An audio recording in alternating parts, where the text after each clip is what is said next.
बोले सियावर रामचंद्र की, सेनापति हनुमान जी महाराज की, भारत माता की, भारत माता की, भारत माता की, भारत माता की, भारत माता की, भारत माता की, भारत माता की। क्या दृश्य है सामने,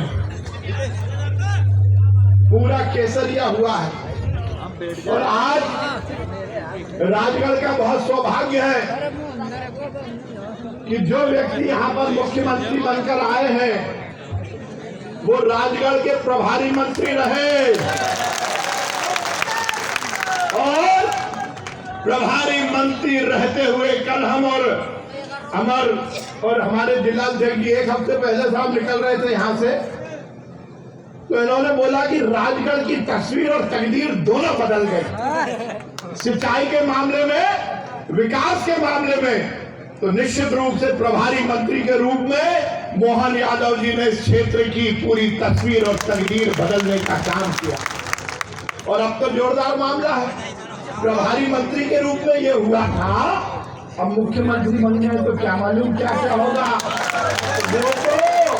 वो तो ट्रेलर था, विकास की फिल्म आना भी बाकी है।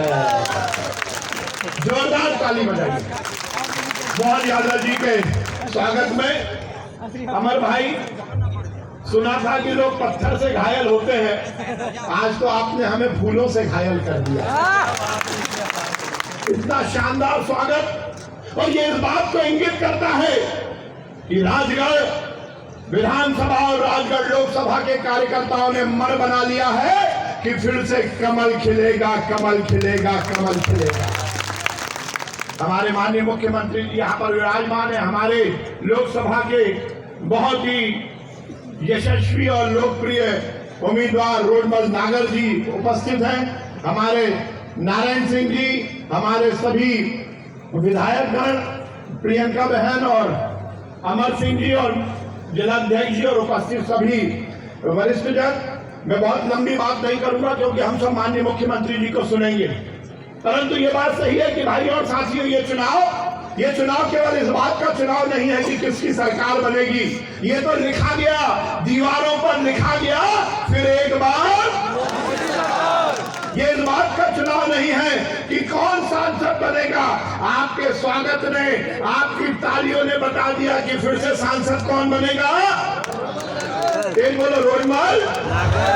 ये तो निश्चित हो गया कि प्रधानमंत्री नरेंद्र मोदी बनेंगे, सरकार भाजपा की बनेगी। भाई और साथियों, ये चुनाव केवल सरकार बनाने वाला चुनाव नहीं है, ये चुनाव केवल सांसद बनाने वाला चुनाव नहीं है, ये चुनाव केवल प्रधानमंत्री बनाने वाला चुनाव नहीं है। अरे ये तो चुनाव भारत माँ के पुनर्जीवन, पुनरुत्थान का चुनाव है, भारत को बनाने वाला चुनाव। 10 वर्षों में हमने नरेंद्र मोदी की सरकार देखी, इस देश की तस्वीर और तकदीर बदलने का काम नरेंद्र मोदी ने किया। विकास और कल्याण की राजनीति को पूरे क्षेत्र में आगे बढ़ाने का काम नरेंद्र मोदी ने किया। कश्मीर से लेकर कन्याकुमारी और अटक से लेकर कटक तक ये देश में विकास और कल्याण आगे बढ़ाने का काम नरेंद्र मोदी ने किया। क्या गांव, क्या खेत, क्या खलियान, क्या शहर, हर जगह विकास की गंगा को नरेंद्र मोदी ने आगे बढ़ाया। घर घर शौचालय बनाए, हर घर में नल के माध्यम से जल पहुंचाया। आयुष्मान भारत योजना के तहत हर गरीब को 5 लाख रुपए का इलाज मुफ्त करवाया। तो भाइयों और साथियों, नरेंद्र मोदी ने इस देश के गरीब की छत को भी पक्का बनवाया। और भाइयों और साथियों, केवल नरेंद्र मोदी जी ने इस देश के गरीब की छत को ही पक्का नहीं बनवाया, मेरे अयोध्या में रामलला के मंदिर को भी पक्का बनवाने का काम किया। इस देश की तस्वीर और तकदीर दोनों बदली। निश्चित रूप से ये चुनाव हम सबके लिए बहुत महत्वपूर्ण चुनाव है। और जैसा रोडमल जी और नारायण भैया कह रहे थे, बड़ी मुश्किल से वनवास में भेजा था। भैया कह रहा विकास करेंगे, पांव पांव घूम रहे हैं। पिछली बार विकास करना तो राजगढ़ से लड़ते ना, भोपाल क्यों आए थे? क्योंकि सर्वे में आया था कि भोपाल से जीत सकते हैं। उस समय राजगढ़ की याद नहीं आई, पर मैं भी भोपाल से आता हूँ। भोपाल से 4 लाख से जमा किया था, इस बार 8 लाख से जमा करके भेजेंगे राजगढ़ वाले। हमने देखा है भंडारधार जी को 10 साल में उन्होंने मध्य प्रदेश का बेड़ा गर्क किया, राजगढ़ को बदनाम किया। अब किस मुंह से निकले हैं? और रोडमल नागर जी का भी हमने कार्यकाल देखा। अभी अमर भाई बोल रहे थे, बिल्कुल सही बात बोल रहे थे। इस देश में भारतीय जनता पार्टी में डबल इंजन की सरकार की परिपाटी शुरू हुई है।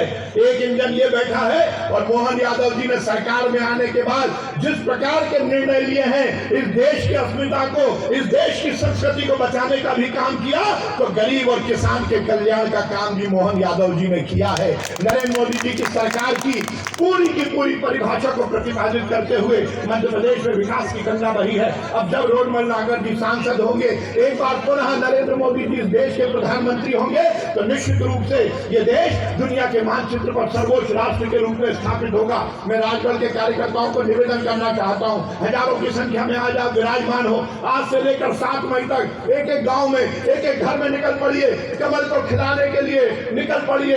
केवल और केवल कमल को जिताइए, नरेंद्र मोदी को इस देश का प्रधानमंत्री बनाइए। आप सब मेरी बात से सहमत है? मैं भोपाल से आता हूँ।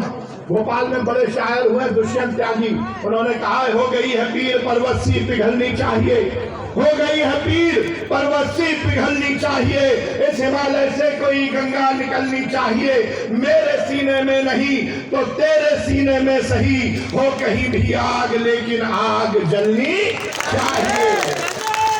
और उसके आगे क्या लिखा है? जो नरेंद्र मोदी जी का सपना है कि सिर्फ हंगामा खड़ा करना मेरा मकसद नहीं, सिर्फ हंगामा खड़ा करना मेरा मकसद नहीं, मेरी कोशिश है कि ये सूरत बदलनी चाहिए, और मेरे सीने में नहीं तो तेरे सीने में सही, हो कहीं भी आग लेकिन आग जलनी चाहिए। देशभक्ति के आग को प्रज्वलित रखिए, राम राज्य की परिकल्पना के साथ कमल खिलाइए, नरेंद्र मोदी को फिर से प्रधानमंत्री बनाइए। मेरी बात से सहमत है तो उठाइए दोनों हाथ, माननीय मोहन यादव जी के सामने संकल्प कीजिए। ये कमल का फूल बनाना है, पंजा नहीं। बोलिए कमल का फूल बना के बोलिए भारत माता की, भारत माता की, भारत माता की। बहुत बहुत धन्यवाद। एक बार जोरदार ताली बजाकर मोहन यादव जी को हम बुलाएंगे। यहाँ पर संचालन कर रहे बंधु, जब तक मोहन यादव जी का नाम पुकारेंगे सदन केवल ताली बजाता रहेगा। जोरदार ताली बजाएंगे।